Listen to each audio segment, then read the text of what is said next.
美軍已經第13夜狂轟伊朗了，但是呢，伊朗卻反手攻擊，他獵殺的目標變成了這種高價值的軍事裝備。它不是把你美軍消滅、打死幾個人或者怎麼樣，不是重點。他現在最主要任務是借着戰爭將美國陷入一場泥淖之中，以為他自己後續在談判桌上面爭取談判有利的條件。他不是去打美國軍艦，我打不到嘛，我就打你約旦的基地，打你伊拉克基地，造成你美國在這個地方大量的軍事的損耗，讓你美國疲於奔命，造成你國內民眾的反彈，將你美國陷於這場戰爭的泥淖裡面。今天的美伊戰事3個火線話題，等一下我們邀請來賓特別幫我們做解答。第一個，美軍已經第13夜狂轟伊朗了，而且呢，這一次最新的消息是，他連他的 B-1B 的戰略轟炸機已經正式的下場了。但是呢，伊朗卻反手攻擊，包括了在美軍的基地，而且這一次不一樣的事情是，他獵殺的目標變成了這種高價值的軍事裝備。美軍火力全開，能夠打垮伊朗嗎？還是會陷入一場泥淖當中，成為長期的消耗戰呢？第二件事情來看到，我們剛剛特別提到的，伊朗反手打的是美軍最昂貴的裝備，當中有什麼呢？包括了防空雷達，還有戰機的機庫，一直到無人機，全面下手，打眼睛、斷翅膀的攻勢，真的能打垮美軍防線，出現破口嗎？最後，等一下來關心到的2條能源命脈，從荷姆茲海峽到紅海，這個石油的價格可能因此狂飆哦，因為被掐住命脈，有沒有可能到$150一桶？美軍承受得起嗎？今天就這些議題，我們會一起做深度的剖析。這場中東戰火，美軍已經連13天狂轟伊朗了。來看到最新消息是來自於美軍的中央司令部說，第13波攻擊正式展開，而我們剛剛看到的就是 B-1B 的這個轟炸機已經正式的出動了。之外呢，投入戰場就是要來削弱，包括了伊朗在这個荷姆茲海峽對於商船的威脅。川普進一步放話說，接下來還有另外一波規模超級大的史詩級怒火的一個攻擊行動，他更是強調說，接下來如果他一聲令下的話，以色列會在2分鐘之內可以到達，並且以色列就會加入在戰場當中了。那麼《華爾街日報》也特別爆料說，中東目前呢，我們看到美軍早就已經部署好各式的兵力了，包括數萬名美軍，還有超過10艘的軍艦，2個航母打擊群，甚至11艘的飛彈驅逐艦，還有這個我們看到的是海軍陸戰隊的遠征隊，都已經蓄勢待發在中東地區。來看到伊朗的部分，立刻做的反擊，除了針對於約旦的美軍基地之外，還包括了在科威特，而他命中的都是這些高價值的目標。先來看在美軍的這個約旦的基地哦，他打到的是包括他的薩德飛彈系統、愛國者飛彈、2架重型直升機 F-15，還有10架的 MQ-9死神無人機。伊朗還說營區內有多人傷亡。科威特的部分包括了擊中1座電信塔、無人機、路邊的這一些邊境的通道等等，也同樣的，他說有部分的美軍人員受傷。所以呢，我們可以看到這一次伊朗的戰略打的都是高目標、高價值的這些目標。節目一開始，先請教酈將軍怎麼看伊朗現在專門鎖定這種高價值的資產背後的戰略目標是什麼？你知道作戰指揮官最重要一件事情，要了解他的作戰任務是什麼。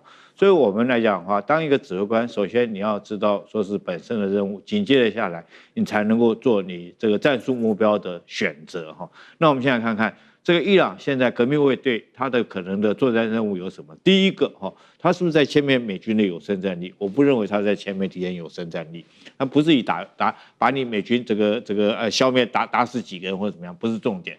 那他的重點是什麼？他現在最主要任務是借着戰爭將美國陷入一場泥淖之中，以為什麼？以為他自己後續在談判桌上面爭取談判有利的條件，也就是說，荷姆茲海峽將來是我要掌控到，這是他戰爭的一個最主要的任務，在這個最主要目標在這個地方，所以依據這個目標，他就做他的戰術目標的選擇。他現在要選擇什麼戰術目標呢？第一個我們講，第一個是他最容易達成他的任務的目標，什麼任務？什麼樣的目標讓他能夠達成任務？他不是去打美國軍艦，我打不到嘛，對不對？我就打你約旦的基地，打你伊拉克基地，造成你美國在這個地方大量的軍事的損耗，讓你美國疲於奔命，造成你國內民眾的反彈，將你美國陷於這場戰爭的泥淖裡面，拖住你的後腿，不讓你走，這是第一個。所以他選擇的目標，我們看他打擊的是約旦美軍的空軍基地哈。第二個，他選擇什麼目標來打擊？第二個就是對我危害最大的目標，打仗你一定要打擊讓你危害最大的这種目標，將它消滅掉，不然它對你來講的話，之後會對你造成最大的危害嘛哈。那我們看到現在來講，你看看回頭去看，你檢視伊朗革命衛隊打擊的這些，是不是都是他對他危害最大？因為伊朗現在很明顯。他最擔心的是什麼？是美軍對他空襲哈。如果美軍，我們不管是 B1B 轟炸機，或者是像去年的5月重錘用 B2 轟炸機哈，然後或者是說跟以色列聯手起來用這個戰鬥轟炸機哈，對他重要的橋樑、變電所來，或者是這個實施斬首作戰。所以第一個他要打他的空軍，那我自己又沒有空軍，所以我最優先選擇什麼？一定是你防空雷達。所以你看到現在打他的是防空雷達哈，然後打他的是這個制空作戰的措施。制空作戰不一定要到空中開飛機去打仗哦，我叫你機庫打掉，我叫你跑道打掉哈，你就無法制空作戰。所以第三個，他有選擇的手段很明顯的，他用什麼方式來打？第一個遠程的，他用導彈來打；近一點的，如果說在無人機的射程之內，他用無人機來打哈。所以我從現在整個美伊戰爭發生到現在，我個人認為說是不要小看伊朗這個國家，它畢竟是一個波斯古國，它有它的戰略構想。我們反觀，如果拿這個邏輯去檢討美國現在這場仗，是不是打得一塌糊塗？從頭你不曉得你在打什麼仗，你的戰略目標什麼？到底是要這個照他自己這個川普之前所講，是要這個解除伊朗的威脅，推翻他的政權，還是幫以色列鞏固以色列安全？沒有一個目標，你看不到他作戰任何目標，而且他的這種目標跟他作戰所採取的手段是不一樣。他作戰的手段用了什麼？去斬首作戰。對不對？去轟炸人家的發電廠，去打人家的橋樑，這就造成伊朗的民眾更埋怨、更痛恨了。那你沒有依據你的戰略目標來實施你的打擊範圍，所以我認為說是美軍如果跟美國跟伊朗從戰事發生到現在，很明顯看出來，美國來講是亂無章法在打一場仗。反而我們看伊朗，他如果說按照軍事邏輯來看的話，他有他的戰略目標，他有他的打擊手段，一步一步都按照他的作戰計劃來實施來遂行。好，所以看起來伊朗整體來說是比較有戰略這個節奏的。那現在看起來，那美軍的防空系統的部分呢，我們剛剛也特別提到了嘛，建立了超過這個幾十年的最強防空體系，難道現在真的是被打破了嗎？那幹哥怎麼看？好，那最昂貴的就是薩德系統。薩德是終端高空防禦系統。就美國所有的系統裡面，大家認為愛國者是最耳熟能詳，對不對？可是薩德是真真正正那個要接受彈道飛彈攻擊的考驗的。那所以說，愛國者還不一定他完全要能夠遂行這樣的任務，因為愛國者是中高空，薩德是真正的高空，連這種系統都被伊朗給打掉了。我那時候在看這個新聞的時候，我心裡在想，我們不是有很強大的電子反制系統以及預警系統嗎？美國人最標榜的就是我在你要打我之前可能1個禮拜之前我就已經知道你會用什麼地方，會用什麼方式來打我，所以他的E3空中預警系統在地面上被摧毀了，那就很驚人了。然後他的薩德系統在約旦部署的，你知道一套薩德系統要多少錢嗎？都上百億美金的，一枚薩德飛彈幾乎就要達到了500萬美金的，所以大家曉得，連這種系統你都能夠被摧毀掉，這幾十年來美國標榜的系統好像一夜之間出了問題，他也不能說它失效，那他怎麼會有這麼精準的坐標？我就直接想到哪裡了？我就直接想到，又是我們中國提供的技術資源了，一定是中國。它可能有部分俄羅斯的系統，但是中國所提供的系統一定是後面最大的支撐力量，不然你不能那麼精確的。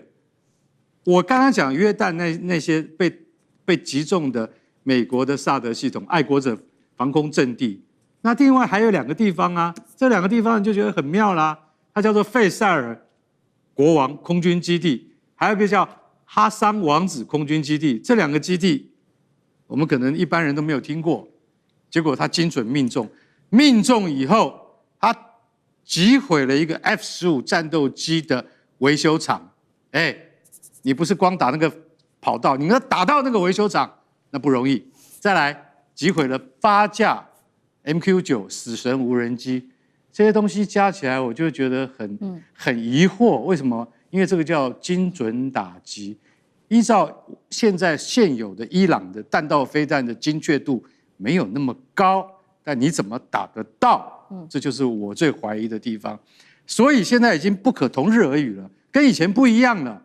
那你現在接下來再打，川普現在雖然經過了眾議院否決，說你不可以隨便派兵，結果後來參議院就說，可以了。結果參議院否決了眾議院，你知道嗎？其實這些都是表面上的，這都是象徵意義。實際上，川普要做什麼，他用總統的命令還是可以做的。對。但是他現在發現，這個損失好像很嚴重啊。能不能夠再發動他所謂的要讓伊朗更痛的大規模打擊？我真的很懷疑。好，我們現在看到很多都是在空戰的部分哦，這個美伊雙方互轟。如果來看到，請這個苑老師幫我們看到海上的部分，其實現在我們要特別關注到的就是2條的海峽都被封鎖住，不管是我們先前提到的荷姆斯海峽或者是曼德海峽。我們先來看到現在最新的消息是《金融時報》的報道，2艘希臘的郵輪其實他們試圖要沿着阿曼的海岸通行，卻遭到伊朗的飛彈攻擊。這是美伊雙方停火之後第7次的第7艘船被攻擊的商船。那目前呢，伊朗到底放了多少的這一種小型的艦艇在荷姆茲呢？目前最新統計是創下紀錄85艘，所以整個海峽幾乎沒有人敢做通行了。美國退役的海軍他預估說，美軍接下來必須連續數週，而且每晚達到200次的空襲，之後還要有這個2到3艘的軍艦護航，才可能恢復商船在這邊運航的一個信心哦。再來就是另外一線紅海的部分，我們來看到伊朗，他把他的革命衛隊的高層，還有飛彈設施、無人機技術都送往也門去強化胡塞對這邊的影響力。而油價的部分，現在大家最擔心，因為已經破了$100大關一桶，有沒有可能站上$150？這是來自於專家的最新說法，也會影響到全球的能源命脈、油價的部分。那苑老師怎麼看？剛剛主持人所講的這些重點呢，牽涉到3點呢，非常重要，涉及到這場莫名其妙的戰爭。啊，這場戰爭從頭到尾的話呢，也語言不詳，毫無目的，打停打啊 ，MOU 才剛簽的，我自己還花了一些腦筋記着14條，現在突然就馬上取消了啊！這個我跟你講，這真正莫名其妙。首先第一點呢，這個大家要了解啊，這個伊朗的話呢，對於這個荷姆茲海峽原來是自由通行，現在變成我主導。我知道，不管收不收費，反正服務費收定了。你要過阿曼海峡，那個阿曼那個地方的話呢，是過荷姆茲海峽。那你希臘船沿着阿曼過，照打不誤。這個訊號非常嚴重。是。然後第二個的話呢，所有的這個船呢，你看這邊所講到的話呢，就是連黃金啊、飛彈啊、設備啊什麼的、軍人啊什麼的，通通都派往也門的胡塞武裝。我強調哈，也門進去如入無人之境，也門是一個伊朗的敵對國啊。那胡塞是也門裡面的叛亂組織啊，現在提供也門的叛亂組織如入無人之境，表示這個情勢多混亂。現在也門的這個胡塞武裝裡面所出現的一個現象，就是說，他要鎖住紅海另外那邊。為什麼這個紅海這邊這麼重要？因為它是曼德海峽。大家打開地圖一看，就原來的話呢，中東波斯灣產油的大國是沙特，沙特的油透過紅海還算是勉強可以出來。現在沙特的話呢，也門這個叛亂組織胡塞警告沙特不能夠經過，所以沙特就嚇到了，就不敢經過，不敢經過整個波斯灣2條海峽，一個荷姆茲，一個曼德海峽，鎖得緊緊的，一滴油都出不來，沒有油船公司敢再繼續送油的。那在這種情況出現了第3個問題，大家知道油價嘛？現在已經估到多少？原來我跟我自己做私募基金講，他們估的油價就是180。那現在的話呢，你剛剛講的是可能150最高150，那個時候是想到那個 MOU 大概有點希望了，降到70、80不到啊。那現在一下子 double 了。那我問大家，世界的經濟哪裡受得了？我們講我們自己就好了嘛。講我們自己裡面涉及到了油氣，那這個還得了？那個台灣夏天的時候可以洗冷水澡，你到了冬天怎麼辦？那看樣子這場戰爭不會結束的。所以說這裡面整體，而且我覺得最嚴重的是，伊朗真的是卯足了勁，把他所有的反抗之後全部搞起來。最近聽說以色列殺了那個哈馬斯，殺了個半天，哈馬斯又起來搗亂了。對，好像還得了，都沒完沒了了。那這個中東沒完沒了以後，這個油怎麼辦呢？我跟你講哈，这個只有靠這個大陸是沒有問題，那靠俄羅斯的油嘛，所以這個情勢真的是非常非常麻煩，沒有人知道為什麼，也沒人知道下面要怎麼辦。川普呢想要用黃豆跟對於伊朗的解凍資金來收割這個戰後的紅利，沒有想到直接被伊朗打臉。他直接說了，他沒有要買美國的黃豆，沒有要買美國的大豆。到底現在主導權是在誰的手中呢？這是第一個問題。第二件事情，我們來看到的是，美國很得意啊，因為呢，他覺得在這場和談當中結束之後呢，他這邊說了。伊朗已經答應了，是說接下來 IAEA 是可以重新進入伊朗的核設施檢查的，被視為是美方的重大突破。但是現在卻被笑說，這不是戰前就已經講好可以這樣子做的一個機制了嗎？那再加上現在美國的民意還有原油的壓力，這一場百日的美伊戰爭，美國是被打回了原點了嗎？第三件事情，我們來看到美國現在忙着要穩住它的波斯灣的盟友，中國另一方面則是強化它跟伊朗的互動。中東權力是在重組還是已經換軸？也就是說，中美之間誰更有能力去掌握中東的話語權？今天就這些議題，我們會一起來做關心。好，我們要趕快來看到是川普直接被伊朗打臉嗎？原本以為呢，美伊的這一場戰爭打完之後，美國他說他可以名利雙收的，他甚至公開表示，這是來自於川普的說法，希望呢伊朗的資金在被解凍之後，可以呢拿這些錢全部買美國的黃豆，甚至是玉米等等的農產品。話一說完，央行總裁來自伊朗方面直接就否認打臉，說我們簽署的 MOU 當中根本沒有任何一條的條文有明文規定說，伊朗必須要向美國來購買農產品，而我們會向美國買或者是購買的其他東西，除了民生物資之外，就是一些沒有經過制裁的商品，完全沒有包括黃豆啊，也代表這個川普說要救農民的這個夢，看起來是完全的被打碎了。好，更糗的事情，我們來看到了副總統范斯，他原本試圖說，我到了這個談判的現場，我要來主導整個談判的主導權，但是呢，看到這有發生非常多的糗事。第一件事情，范斯一開場說呢，我希望跟這個伊朗翻開新的一頁，甚至期待兩國關係能夠永久的被改變。但是呢，伊朗呢就直接給他一個黑臉，他說呢，我們伊朗今天來這裡做和談的目的，不是來跟你美國交朋友的，更不是來接受你美國的安排的。談判是基於我們之間有利益的交換，是對伊朗有利的，而我們始終首選仍然是以聖戰為主，給他了一個下馬威哦。再來，我們看到這個動作上有許多的分析師現在就在笑說，范斯在這場的談判當中根本就是對於中東地區的這些官員是熱臉貼冷屁股啊，甚至呢，這個分析師乾脆用這個范斯飽受屈辱來形容整場會談，什麼意思呢？會場上我們等一下來看一段影片，是這個卡達總理忽略了范斯，他直接走向了這一位是巴基斯坦的總理，兩個人就在范斯的面前握手擁抱，把范斯晾在一邊。來看一下現場的最新畫面。好，你现在看到的是卡達的總理跟巴基斯坦總理，他們互相握手擁抱，范斯在後面非常的糗，就看着他們兩個做非常多的互動，然後范斯就從頭到尾靜默，然後看向熒幕等等的，完全被忽視在一旁了。這是我們給你看到在會場上面的最新畫面。好，所以今天節目一開始，我們先來請教大使怎麼看了。從川普的大豆說到我們剛剛看到的畫面，這個范斯被晾在一旁，整個被冷落了。伊朗現在不僅是跟美國平起平坐，而且還掌握整個主導權嗎？美國等於是史上第一次遭到如此大的羞辱嗎？那謝大使怎麼看？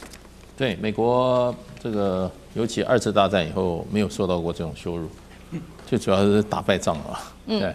這個戰場決定一切，這個美國就是有一句話說 "Winner takes all"， 就是說勝利的人他是所有都勝利，他把所有的桌上的所有的籌碼通通是拿走的，不會留一分給你的。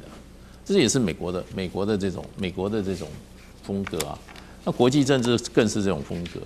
我剛剛看到這個范斯，我就覺得人家是真心瞧不起他，不是說不懂禮儀。為什麼？第一個，你不就是副手？在美國的政治地位裡面，副總統就是一個陪襯的，就是一個備位的。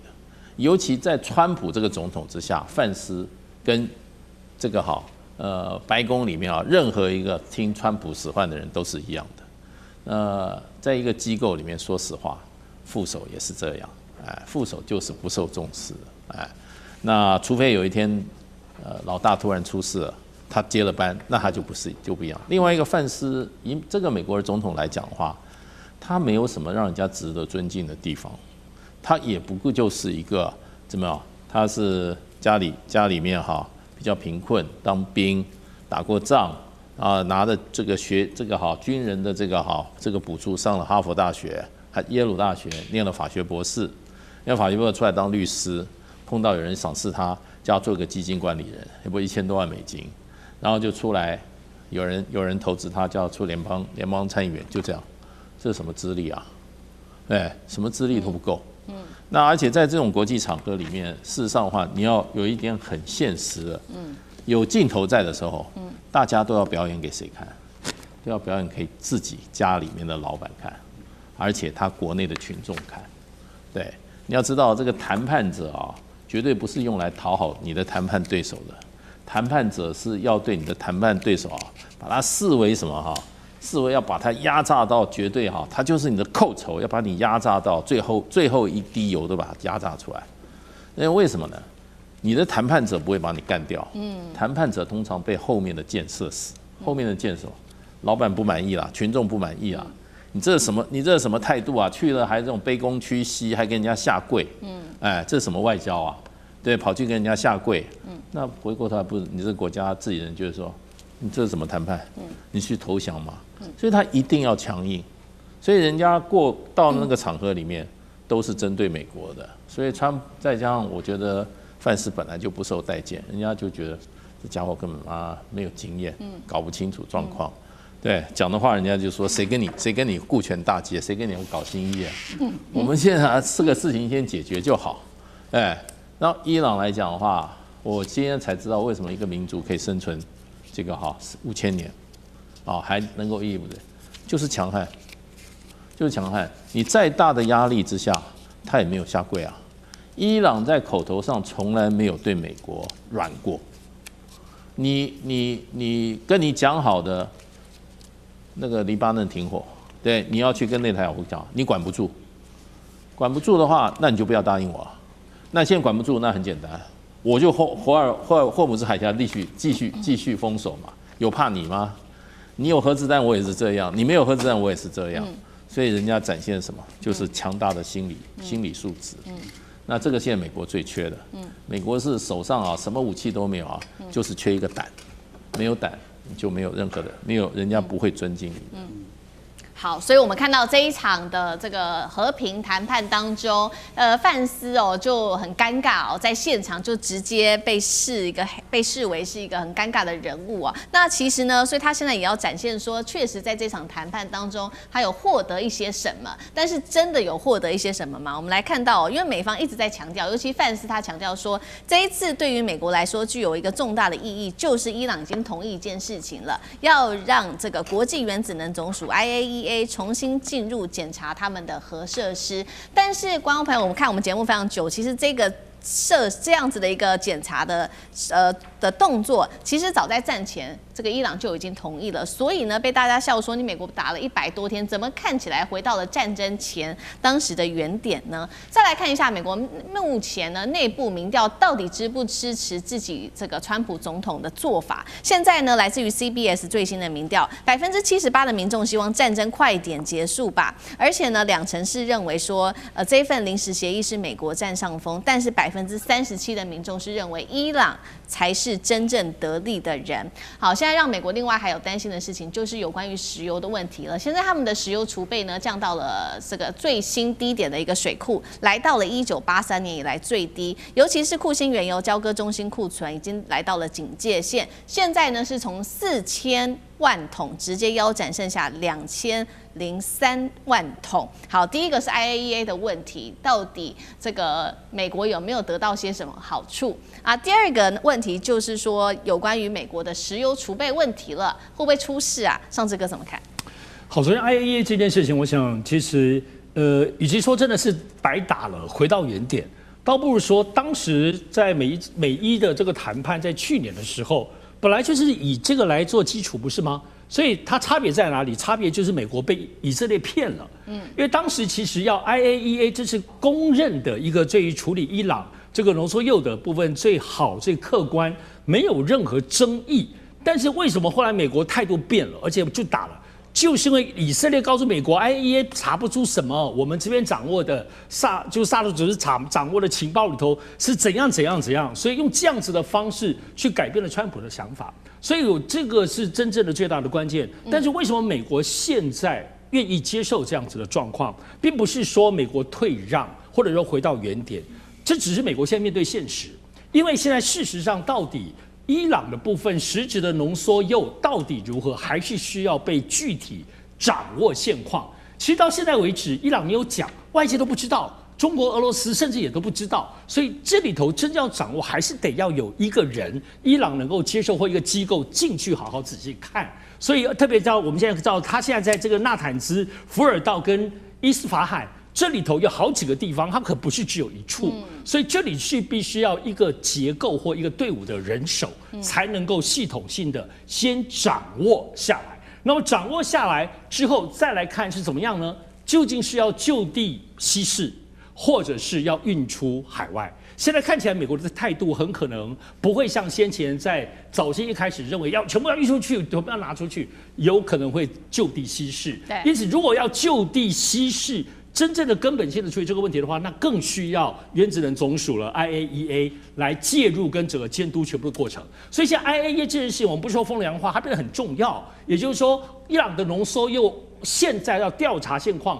未來要怎麼處理，它變成非常非常關鍵了哈。來去談判能夠繼續往下走。所以我覺得我們現在看到的部分是現在美國的部分狀況，因為無論如何，在以色列先前說三道四講了堆謊話，但是呢，對以色列內部的強硬派以及對伊朗最在意的，終究還是濃縮鈾的問題。也就是說，濃縮鈾如果終究還是可以解決的話，現在以色列覺得吃癟跟美國關係不好，還是可能可以安撫以色列內部的這個強硬派。所以這個過程我們現在開始看到了，伊朗要展現他的談判力。我們現在看到伊朗是很會打仗，現在我們要看伊朗是不是很會談判，而且這樣子就談下去，美國方面如果濃縮鈾處理好的話，我們現在知道有些爭議，比如說包括要解凍它的這些錢，包括還有3000億的涉及到要給伊朗錢，現在全世界也覺得這莫名其妙。如果伊朗解決濃縮鈾順利的話，美國交換給一些具體的金錢資源的這個合理性，我認為才會層次更清楚。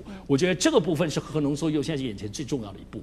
好，就在美伊和談的當下，我們也看到了，在這一次和談，可以很明顯看到伊朗出乎意料是非常非常的強悍的哦。那這一些在中東地區的這些波灣國家的這些盟友們也都看到了，現在也對於美國的信任度其實是大幅下滑的。尤其大家也在看說，是不是中國大陸在這邊的勢力正在悄悄的崛起當中。尤其我們要來看到，現在中方派出的是在22日呢，王毅去會見了伊朗的高層。那伊朗同一時間主動向中方通報了他們談判的一個最新進度。那中方也表示願意繼續恢復中東和平，來發揮一些作用。美國方面現在呢，則是急着和這個波灣的盟友們，希望能夠建立更緊密的關係。但是問題是有沒有效，這個持續要做觀察了。因為我們知道這些波灣的盟友們在這一次美伊的戰爭當中承受了非常多來自於伊朗的飛彈哦，那所以呢，現在也要看波灣盟友們的態度。美國這一次是派的是這個盧比歐前往阿聯跟科威特跟巴林，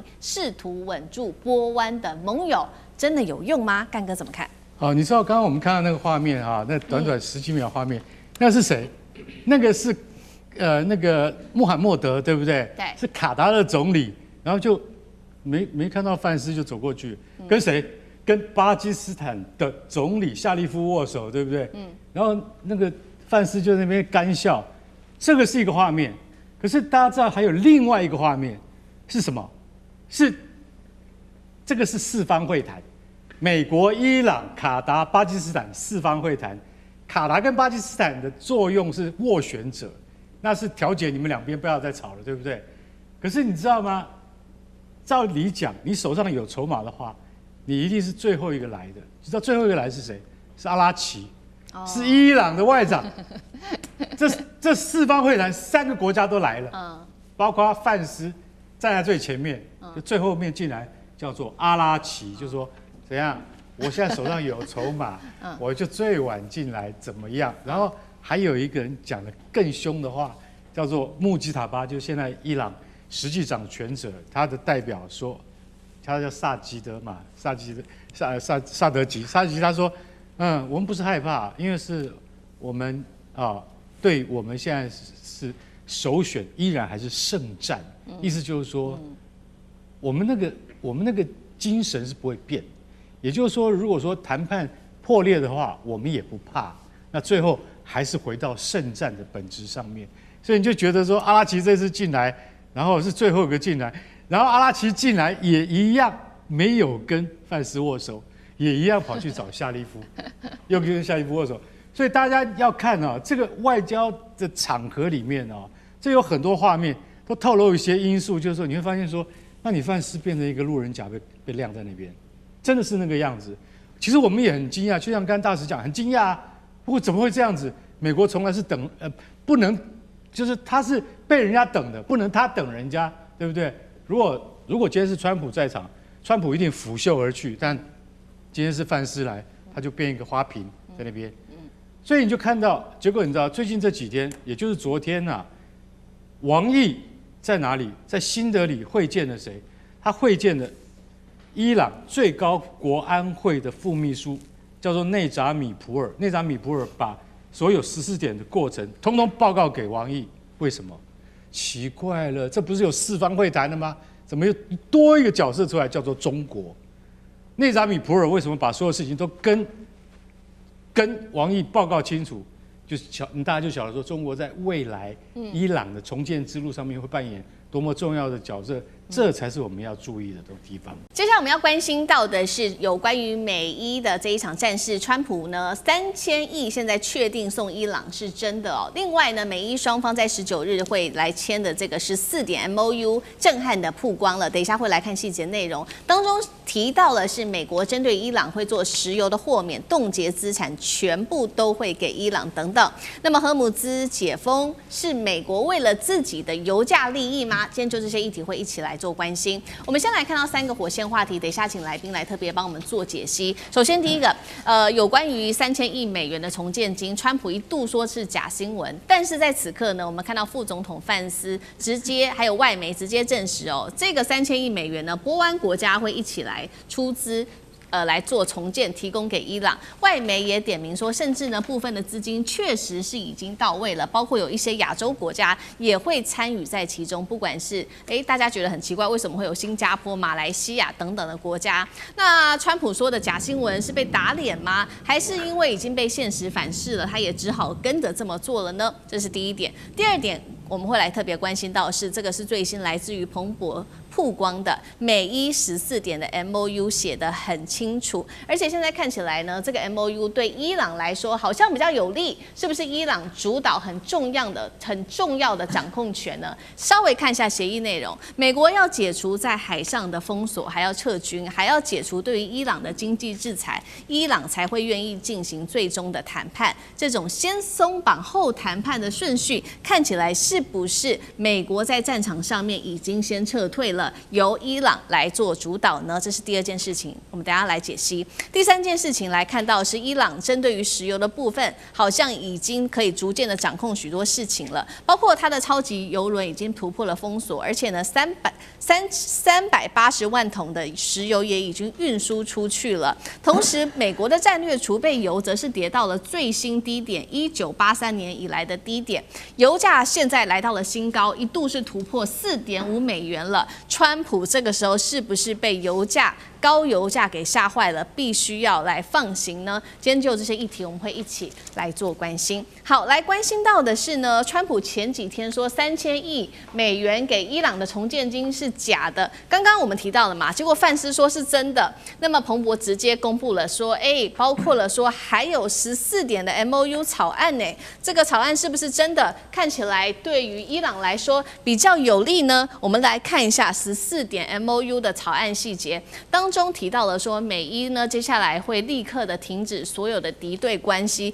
並且互相承認，互相不干涉彼此的主權。再來這邊也提到說，會美國封鎖對於伊朗的海上封鎖啊，還有確保波斯灣地區的這個航行都可以安全，甚至呢還有3000億美元要提供給伊朗，解除對於伊朗的所有經濟制裁等等。好，其實內容非常的多，但是重點就是說，美伊雙方互不干涉內政，那美軍鬆綁海上的一些封鎖，還有航運，再來就是石油給伊朗的運送也可以航運是安全的，解除對伊朗的經濟制裁等等。唯一的條件就是伊朗不可以造核武。另外一方面，其實呢，我们也看到最新的路透社也最新爆料說，3000億美元的投資金額當中，超過一半已經承諾到位了。出資的不只是波灣國家，還包括日本、南韓、新加坡跟馬來西亞。那麼 MOU 的第13點，剛剛我們看到了，也明確提到了說呢，美軍方面必須要先讓航運解封、石油豁免、資金到位，伊朗才會願意後續談判。看起來伊朗確實掌握主導權。有關於3000億美元的重建金，為什麼一開始川普說是假新聞呢？那現在我們看到波灣國家也說願意出資了嗎？他們是覺得說，乾脆我直接跟伊朗談好，不需要美國的保護，這當中不需要在美國為他們出頭了，是這樣的一個概念嗎？孫委員怎麼看？對，我看到了這個 MOU 的內容哦，我覺得真的是這個世界外交史上一個非常了不起的成就，就是明明是看起來天南地北不可能達成共識的這個雙方的立場，居然還能夠在玩文字遊戲的情況之下，洋洋灑灑的寫了14條，然後看起來雙方的確都達成了共識。所以我說這場戰爭從停戰開始它就是一個沒有停戰的停戰，現在到了一個沒有共識的共識了那麼這14點，如果大家仔細看一下的話，它其實完全避重就輕，真正的核心問題只字未提可是他講的是非常鬆散的他講的就是全線停戰。那全線停戰，如果以色列不停，那怎麼辦？這個倒沒有講清楚所以我才說，剛剛我們在討論的那個問題，現在以色列不停，伊朗要不要簽？美國要不要出來阻止以色列？因為照這個協議上來說的是雙方的戰友各自的這個友好的勢力都應該要遵循這樣的一個 MOU。然後第二個重點是什麼呢？就是那3000億的問題當時川普之所以跳出來做假新聞，是因為那個時候媒體報說美國要出3000億這對川普來說，他絕對不可能買這張單的。美國人民對這場戰爭已經是很反感了，你莫名其妙打了一場仗，花了這麼多錢，然後你要花3000億自己去修復你打爛掉的城市，那這到底是怎麼一回事？所以川普當然不可能承認有這件事。所以我覺得川普跟 Vance 他们兩個人是唱黑白臉了。川普只是否認美國要出3000億 ，Vance 幫他補充講清楚了，不是美國出的是美國的盟友出的。所以美國的盟友也還蠻慘的，被打的時候他們也都有份，現在要去修復別人的時候呢，他們還要出錢。那你說他們出這筆錢的原因是什麼？當然，第一，美國老大哥叫他出，他敢不出嗎？然後第二，也許在這場戰爭之後，他們認為中東整個地緣政治的這個格局會重新的洗牌了。那在這個時間跟德黑蘭交個朋友，恐怕也沒有什麼壞處。將來不小心又在爆發衝突的時候，他們也許可以幸免於難但是我要講的是，真正核心的兩個問題，在這個 MOU 14條裡一個都沒有提，就是荷姆茲海峽要不要收費。你現在看到的是，美國承認他要解除封鎖，伊朗說他要恢復到戰前水準，恢復到戰前水準跟邊收服務費回到戰前水準，到底是哪一個？是不收費的到戰前水準嗎？還是說我還是收了一個服務費？因為美國說他不能交保護費，美國只強調不收保護費可是伊朗一直在強調他會收服務費，所以那這個錢到底要不要收？到目前為止，這 MOU 裡頭一個字都沒有提。那你更不要講濃縮鈾了，濃縮鈾要不要稀釋，在哪裡稀釋，鈾要不要交出來？他現在只提到伊朗保證說不造核武。這有什麼了不起？戰前的時候，伊朗就說他已經不造核武了，所以美國在還沒打之前，伊朗就已經保證了，說他不會做核武，是你美國不信的。結果你現在莫名其妙打了一陣子，搞了一個14條的 MOU 之後，還是回到原點了。伊朗只承諾他不造核武，所以事實上，你如果仔細看完這個14條的 MOU 的內容啊，我覺得這個就是歹戲拖棚的一個劇本了啊，就再拖60天。其實這個 MOU 裡頭只有一句話最重要。就再談60天，現在談不出來的，咱們60天以後再講哦。所以呢，接下來我可以大膽的預測，各位在整個中東仍然可以看到沒有停戰的停戰，跟沒有共識的共識，繼續在那裡上演這個戲碼了。好，那等一下也請苑老師稍微幫我們看一下這個 MOU 裡面，另外有沒有看到什麼樣子的貓膩？再來就是說，看起來對於這個 MOU 對於美方來說相當的不利。除了說這個伊朗說不會造核武，但是他如委員幫我們看到了，戰前他就說不會造了嘛，所以現在看起來也沒有什麼樣子的一個變化。另外有一件事情比較有趣的是，為什麼這個3000億美元當中，波灣國家他們說會出資幫伊朗重建嘛，為了買一個保護嘛。那這個能夠理解，但是為什麼會有這些亞洲國家說也會出資？日本、南韓、新加坡跟馬來西亞跟石油的運輸有關係嗎？那苑老師又怎麼看？這個 MOU 裡面是充滿了貓膩啊，請大家稍微看一下就知道，第3條、第4條、第8條、第9條、第13條裡面都提到了最終協議啊。那第3條就是剛剛我們這個大千裡面提到的60天以後才有最終協議，最終協議簽訂了以後30天後才有撤軍。那接下來的話呢，按照最終協議搞來搞去，到了明年的今天了。我說一句良心話，另外在以色列那邊的話，以色列國防部長叫蓋茨啊，他講說啊，我們不會從黎巴嫩撤軍的。那他這個14條裡面的第1條就是要從黎巴嫩撤軍的，他理都不理你。另外呢，更有趣的是，他們有一個安全部長叫做本格維爾啊，他說過啊，他說完全我們以色列完全不受這限制啊，你什麼叫我爸爸，你叫我爺爺都不管用啊，我就是蓋下去了。這個我必須要強調啊，你剛剛問那個第2方面的問題非常有趣，日本、韓國、新加坡、馬來西亞，你聽得出來什麼道理嗎？都是跟着美國屁股走的啊，他們自己本身呢，因為大家就這樣子啊，就講好像大家跟我講說，有個賺錢的機會，你有沒有興趣啊？有啊，你不能說沒興趣啊，那開什麼玩笑，對不對？伊朗是塊大肥肉啊，對不對？那給你這個機會是給你臉啊，但是所以說這裡面強調，第一個，他們這4個國家都非常非常需要中東的能源呢，尤其是日本跟韓國，新加坡也不差了啊。就是荷姆斯海峽一旦封鎖的話，對他們來講也很麻煩。波斯灣嘛，對不對？第2個的話呢，他們借這個機會跟伊朗修關係啊。為什麼？因為這個14條的 MOU 簽下去，大家發覺美國好像不行了，是伊朗比較兇啊。因為我們現在仔細看，我們分析了這個幾個月下來，好像伊朗都是節節獲勝啊。那現在是以色列最慘啊，那美國有點莫名其妙，然後伊朗現在很得意很穩啊，那個阿拉格奇的教育正式宣布。然後第3點，川普當然有強迫了，川普這個人是錢只進不出的對不對？那你們來講的話，他們其實這個日韓新馬是假裝賣個人情給美國，說你們要有人出錢，我們可以啊，我們在台灣只是沒有機會而已啊，有機會我們也講，我們也願意負擔很多啊，對不對？為什麼？這根本是順水流情啊，沒有人會拒絕的，對不對？到時候裡面的承諾講說，到時候要簽的，就實際上掏出真金白銀的時候，那不掏就是了嘛，對不對？而且那個波斯灣裡面那些王子國被打得一塌糊塗，所有有錢的國家都被伊朗打得一塌糊塗。阿聯酋他自己主動的啊，对不对？又是解除禁制啊，又給錢啊什麼的，他覺得花一點錢不重要，重要的是你要是把終身托給一個沒用的家伙，美國那還得了啊，對不對？所以現在整個改變，你可以從這個角度來講，整個東亞國家都聰明得很嘛，大家都非常清楚啊。那大陸當然不會理他這一套了。是好，所以我們看到這個 MOU 裡面，一方面是涉及到有關於安全的問題，許多的國家現在呢，乾脆就直接願意付錢給伊朗來保尋一個安全哦。那另外一方面，其實這 MOU 也涉及到了這個石油的問題，那也是川普現在呢在民怨高漲的時候，他最在意的一個問題。所以是不是 MOU 裡面在於油價，還有在於荷姆茲的航行等等，現在放寬了對於伊朗的制裁呢？我們來看到伊朗這邊出現了這個石油出口的制裁被豁免的現象，因為呢，現在被發現已經有超級的油輪突破封鎖，運出了380萬桶原油。美國現在是不是因為壓力真的太大了？現在最高油價來到一度飆破了4.5美元加侖哦。那麼美國的戰略石油儲備已經來到了最低點，是1983年以來的最低點。所以現在美國透過其他的方式要來運油，不管是影子船隊，或者是說來自於路透社的爆料說，伊朗先前擊落的阿帕契的直升機，可能就是當初來做石油秘密運送的一個管道。是為什麼這麼緊張？幹哥怎麼看？對啊，這也是有可能啊。但是你看那個14點 MOU， 你就可以曉得說，對於伊朗的這個金融啊、保險啊，以及海上石油運輸啊這些管制啊，都取消了啊，都取消了。為什麼？因為為什麼？也要趕快讓荷姆茲海峽能夠通行。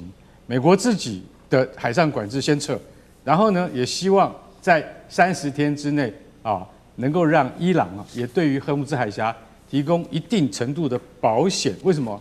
因為伊朗再這樣搞下去，我跟你講，美國自己本身國內的輿情，就是輿論的情勢，對川普非常非常不利。為什麼？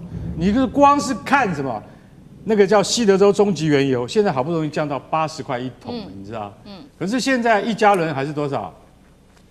才剛剛跌回4美元以下，叫做3.99美元，連1分美元都還跌不到，很慢。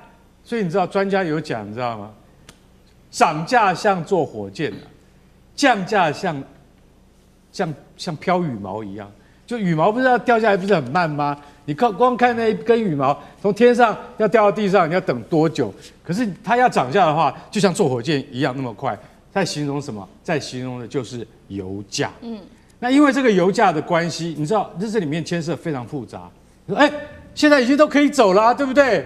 然後那個伊朗船只也可以通行了，然後荷姆茲海峽，我們這些這個就西方的船只啊、西方的油輪啊，還有日本、韓國、東南亞這些船只都可以再通行了，那油價應該馬上反應過來，對不對？不是這樣，你知道為什麼不是這樣嗎？因為在美國當地你要先從進口商再到零售商，所以進口商前面1桶105美元買的，你現在叫他降幹嘛？降到80塊是吧？不可能。我要先賣光了，我才可以降下來。原來游戲是這樣玩的，对。所以你知道，專家就講了，我跟你講，那個如果說是這個平常的時候，你知道嗎？我們2、3天就可以反應過來。可是現在因為仗剛打完了，可能要2、3個禮拜才能夠反應過來。2、3個禮拜，你知道美國現在美國中產階級有1/4左右的家庭，他們統計過了，美國財政部剛剛統計過，1/4左右的家庭已經動用了家庭緊急儲蓄。什麼叫家庭緊急儲蓄？也就是說，美國人自己有一套理財的規則啊，就是說這些錢現金不能動，放在哪裡？保險箱裡面。除非今天遇到了特殊的情況，不然你不能去動那個東西。美國人他們在就因為他們都是信用卡掛帥嘛，对不對？都是刷信用卡。可是当信用卡不能夠刷這個油價的時候，為什麼？因為你的信用可能不見得能夠讓你有額外的支付的時候，我跟你講，你就只能夠動用那個緊急的基金就對了。然後1/4的家庭在用這個錢，是代表什麼？川普，你一定要趕快降下來。你如果再不降下來的話，我跟你講，那人民就会找你麻煩。所以你知道现在美国反而有2個零售業他們現在大賺其錢，你猜都猜不到。誰 ？Walmart 跟 Costco， 為什麼？這2家我們都耳熟能詳，對不對？他們有加油站呢，而且他們的加油站是標榜什麼？不管國際油價怎麼變動，我們先降價了，我們就開始先降價。所以 Costco 跟那個 Walmart 這2家反而他們現在就先降價，它不像那個大型的進口商，他們還是維持在原油的高點，反而他們就先降下來，變成美國現在民眾一窩蜂去這2家公司的加油站去加油，那當然这種造成的不公平嘛。对，川普也要消滅這種不公平。你想想看，這個通膨對他來講是多麼的嚴重，從這裡面就可以看得出來了。